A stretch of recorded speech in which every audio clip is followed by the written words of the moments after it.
Hey guys, Alex Miller here. Today I'm going to show you how I fish a Ned rig and how I've adapted it to work anywhere in the country and a cool little tips and tricks, so y'all make sure to stay tuned and check this out.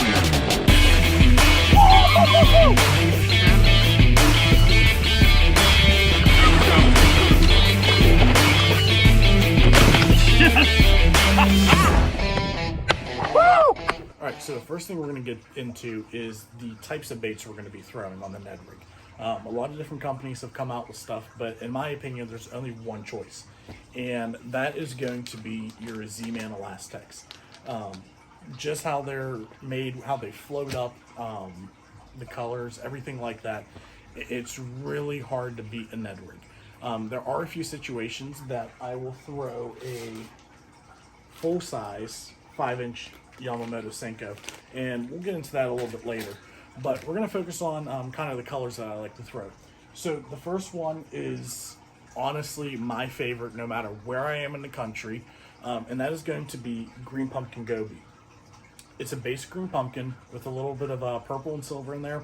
This thing is a smallmouth killer. Anywhere on the Great Lakes, especially Erie and Lake St. Clair, this is by far one of my favorite colors. It's probably the color I've caught the most amount of fish on. Tournaments, non-tournaments, this thing just flat out is a great color. Now, on the opposite end of the spectrum, on another color that is an absolute go-to and I cannot leave home without it, is Hot Snakes. Now, Hot Snakes is very similar, in my opinion, to Copper Truce by Z-Man. The only thing that I like throwing this compared to Copper Truce is that it still has your green pumpkin, but it's a little bit more of a muted chartreuse, and it has more of a blue and almost like lime green flake in there. And this is by far my favorite river color, or really any dirty water. I feel it still has a little bit of a natural look to it, but it's just something about that color that they can't resist. So this is definitely number 2 for me. Number 3 is going to be another one of my smallmouth favorites, is PB&J. Don't ask me why it works, it just does. And that's that's really all you can say about this color.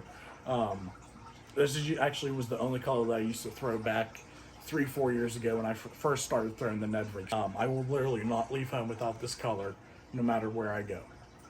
And the last one, it may be a little bit of a surprise to a couple people, but it's going to be Mood Ring. It's basically a dark and light purple, and for some reason this color in super clear water just flat out works. There's a lake that's not too far from me that has some really big smallmouth bass, and they usually live pretty deep, and this is the color that I go to out there, especially in the summertime when they're sitting about 30-40 foot of water. For some reason this just works. Alright, so now we're going to get into the jig heads I like to use. So I only carry basically 2 types of jig heads in the boat with me, and one of them is going to be the original Z-Man mushroom jig heads. Carry 2 different sizes. I carry a 1/10 and a 1/5. The 1/5 I'm going to use for 5 foot of water or deeper, and the 1/10 is going to be the exact opposite, 5 foot and under. There's a certain type of situations that I'll kind of flip-flop it a little bit, but we'll get into that a little bit later. And then the second one is going to be the new Shroom Locks. It's the extra wide gap hook, and I only use this around heavy grass and heavy rock. The mushroom jig head I'll use around gravel, rock, sparse grass, sparse wood, really anywhere that you can get away with an exposed hook. I'll throw it just because I feel like the hookup ratio is a lot better than the extra wide gap. But this extra wide gap I was using down in Kentucky Lake last year fishing brush piles, and I was able to pull out 5-pounders on this with no problem. So it's a very stout hook. I believe they're made by VMC, but I'll usually only carry this, and I believe the 3/16 ounce. This is really only going to be shallow water. If I'm fishing any deeper, I will go to the exposed hook, and that's a whole different story as far as fishing deeper grass with this, because you'll almost rip it like a chatterbait or something like that. It's a good way to get reaction bites. So now we're going to get into the retrieves that I like to throw when it comes to the Ned rig. Everybody thinks of this bait as kind of a slow moving bait that you're just going to sit there and crawl on the bottom. Don't get me wrong, that catches fish. But how I like to fish it and how I've adapted it to the way I like to fish is actually fishing it very aggressively. So what I usually do is I'll cast it out there, let it sink to the bottom, and what you're going to want to imitate is basically a little crawfish, a bluegill, a goby, something just kind of scooting along the bottom. So you'll let it sit there and fall, and then you'll give it 3 or 4 pops, let it sink back down, let it sit there, and then you're going to just keep on repeating that. And I've noticed that gets you a lot of reaction bites while fishing this. All right, so now we're going to get into where you're going to want to fish a Ned rig. So I like to think of it as really as replacement for a shaky head. There's been a couple instances that I've been fishing behind guys that have been throwing shaky heads all day long, and I've been behind them catching giants on a Ned rig. So really anywhere that you're going to be throwing that, you can either switch between the weedless version or the open hook, and it's a really good way to increase your bites out there on the water. Now, your rod, reel, and line setup is super important when it comes to fishing the Ned rig. I prefer throwing a 7'4" medium light action. It's a Dobbins Champion Extreme HP. That is the best rod that I have found that fits my style of fishing for the Ned rig.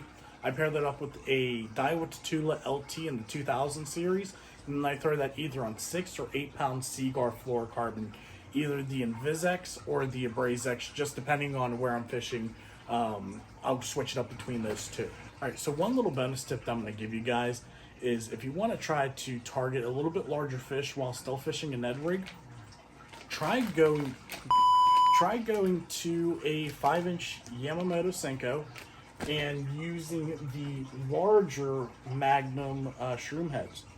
And all you're going to do is just rig it up exactly the same how you would a regular Ned rig. Just thread it up on the hook and pop it out.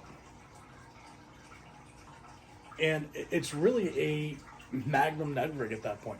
This has done extremely well for me down in Florida and in some of the southern states, especially like ledge fishing and offshore.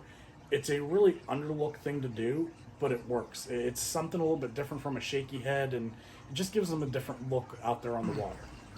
As always, guys, I hope you enjoyed this video and hope you were able to take away something from this and apply it to your fishing, to wherever you are. And if you guys wouldn't mind, make sure to hit that subscribe button and the thumbs up down below, and we will catch you guys next time.